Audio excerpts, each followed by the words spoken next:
这一个视频跟大家说一下日系或者说是森系的后期方法。首先这是原片，敢于暴露原片的摄影师真的都是勇士啊！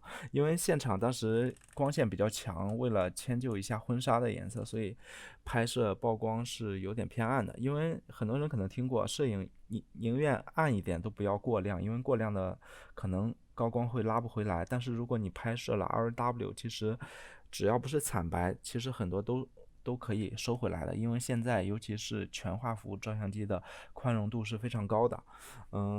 RAW 格式拍出来之后，其实就是这种颜色的，非常平淡，但是往往看到这种平淡的片子，摄影师才是最兴奋的，因为它往往蕴含了更多细节，所以这种片子是非常有后期价值的。现在就说一下怎么去调节它，我尽量说的快一点，因为上一个视频录了十几分钟，感觉有点大，可能会压缩画质，而且十几分钟可能现在大家会觉得太长了。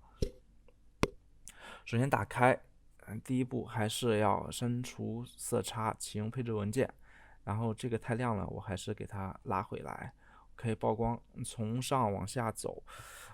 色温，因为这个色温现在太暖了，不舒服。这是尼康的自动白平衡，尼康自动白平衡就是所谓的尼康黄，确实有点没有佳能的舒服。这个地方我给它调到4500左右，这样会稍微舒服一点。然后色调也偏绿一点，因为我们要修的日系一点或者森系一点，给到-15，这个数值需要大家自己去感觉，这个是我自己调的。然后我们继续往下走，曝光，因为这个很显然曝光不准，所以0.95，我们要提亮一点。现在这个大的感觉已经稍微有点出来了，但是我们可以看一下现在问题是什么。现在问题是高光太爆了，我们继续往下走，但太爆了，而且画面有点灰的时候，我们肯定是要先加对比，对比给多一点吧，给到47，哎，这样感觉还挺好。高光太爆，我们是以参照婚纱去调，我现在就把婚纱的高光全部收回来，就然后继续看一下阴影，阴影也要调一下，因为为什么？因为看男生的裤子是不行的，所以我们这个要给，但不要给到太多，大概给66吧。嗯，白色不要动，因为白色是最亮的，这个地方就不要动它了。黑色看看要不要给一点。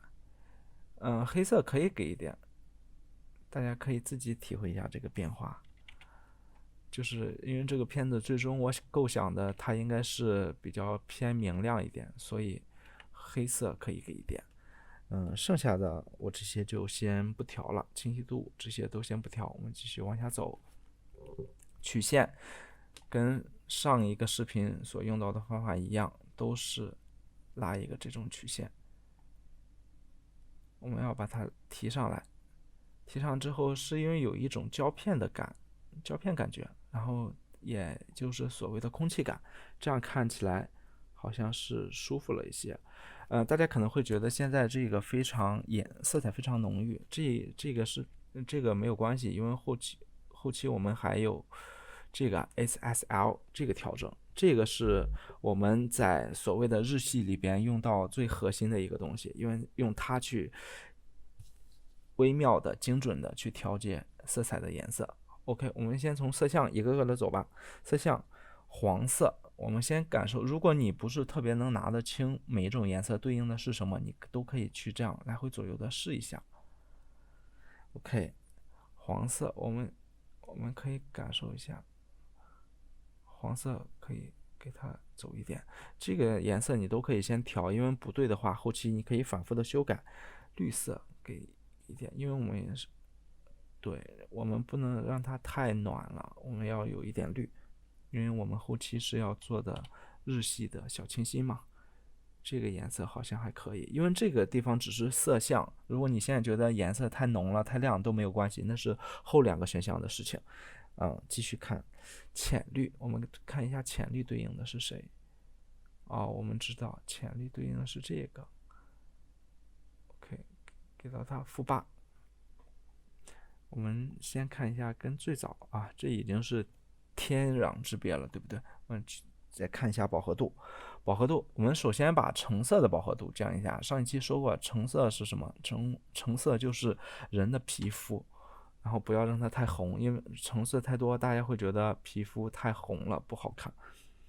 然后黄色饱和度刚才我们调过了，我们看，其实它对应的是树上的那一点，我们给它拉回来一点就可以了。给到它-13。然后是绿色，现在绿色是主要的，但是它太重了，我们要给它拉回来，看到了没？其实所有这个核心里边，我认为最重要的就是这一个绿色，我们要给绿色收的多一点，给到-43吧。然后是浅绿也会有，如果浅绿太多的话，它高光就会泛一些浅绿了。我们这样给它收回来，给到-13。蓝色，看一下蓝色，其实这个可以适当，蓝色刚好是对应的那个新郎新娘的衣服的颜色。我们给，因为现在已经比较接近真实了，所以就给它个1就 OK 了。然后看一下明亮度。我们说到橙色，因为现在我们看到男生，尤其是男生的脸比较暗，我们给它提亮一点，提到多少 ？OK， 大概是这个样子就可以了，亮一点也可以。然后是蓝色，因为蓝色现在是感觉太重了，跟这个画面不是特别匹配，我们给它提亮一点，给到它20吧。好。我们现在这个画面大概的感觉已经出来了，我们继续往下走。下一个是分离色调，这个其实还蛮有用的。我们看一下高光部分对应的。如果你不是特别确定高光在哪个地方，你可以去拖动滑块去走一下。我们现在可以看明白了。现在因为现在画面还是觉得有点暖，所以高光给它一点冷色，所以给到它大概11就好了。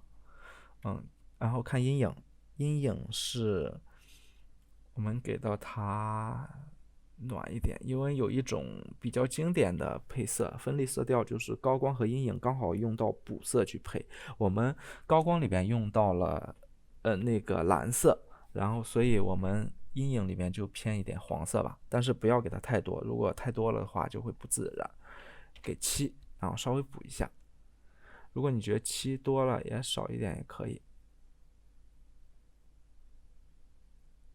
对，这样，就不加了也是可以的。下一步就是我们给它加一个，这个地方已经加好了，这个就上期我们所谓的正反打，这个我只打了正，没有打反，因为觉得背面已经刚刚好了，所以这个地方我们调节的是肯定是要加阴影，把男生身上再亮一点。然后高光还是这个地方调低高光，是那个看婚纱不要让它太爆了。这个地方调的最多的是色调里边，因为色调里边我们不想让它偏太绿，所以其实是我们让它这个走了一点。对，这样很快的我们就做出了比较偏日系的感觉。这个时候我们点击确定，我们就可以进来了。对，就现在的感觉。还是再给它添加液化，看这个地方只识别到了一个人的脸，没有关系。我们看识别的是女生的脸，我们给它小一点。但是如果男生的脸怎么样，这个应该大家都知道吧？就是用这个，我们在它上面推一下，记住看这个大小和压力。大小不要太小，因为如果太小你调出来会特别不好控制，所以就用大一点的画笔。压力不要太大，那样变形太多。浓度通常我不会管它，用默认就好了。这样，如果你觉得腿粗，也可以收一下腿，很快的。女生的腿也给它收一下 ，OK。这样很快，这个日系的风格就做完了。教程到此为止。